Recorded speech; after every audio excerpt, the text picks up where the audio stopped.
En français, on a la répétition de la science est la mère de la science. En Swahili wanasema ikasema mazoezi inakuwa ndio majifunzo mzuri.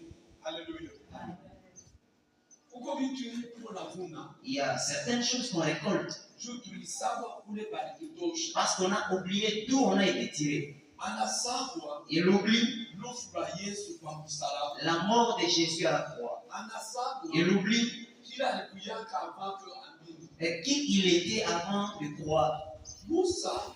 Moïse, il a voulu rappeler à Israël. Parce que là, en Canaan, lui, il n'entrera pas. Vous savez, il y a certaines personnes, dès qu'il est béni, il pense que ce n'est pas sa propre force. Prier, il a chanté, ça qu'il a béni, c'est il a beaucoup. Il y a beaucoup de gens qui font le commerce comme toi, mais ils n'expliquent rien. Et Dieu dit à Israël, n'oublie jamais. Et elle dit, c'est par ma force, c'est par ma puissance que j'ai obtenu toutes ces choses. Alors il le rappelle. Souviens-toi quand Dieu t'a fait quitter l'Égypte. Et il t'a fait traverser le désert. Et tes habits n'ont pas été détériorés. Les 40 ans que tu as fait, et tes pieds n'ont pas été. Il t'a nourri de la main. Et cela était un enseignement pour briser ton orgueil. Et Dieu me brise.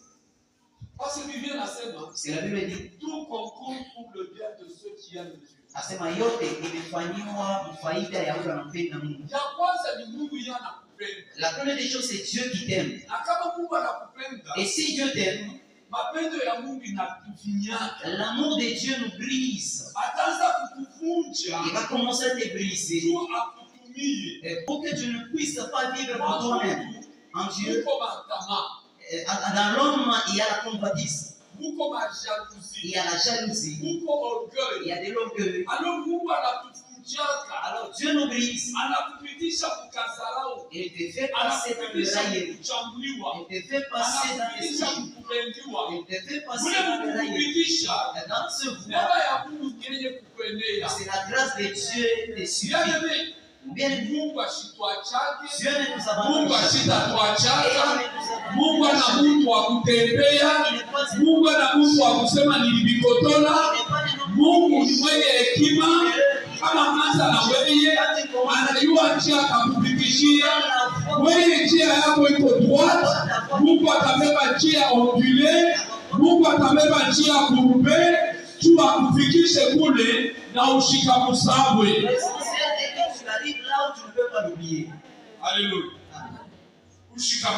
Que tu ne l'oublies jamais.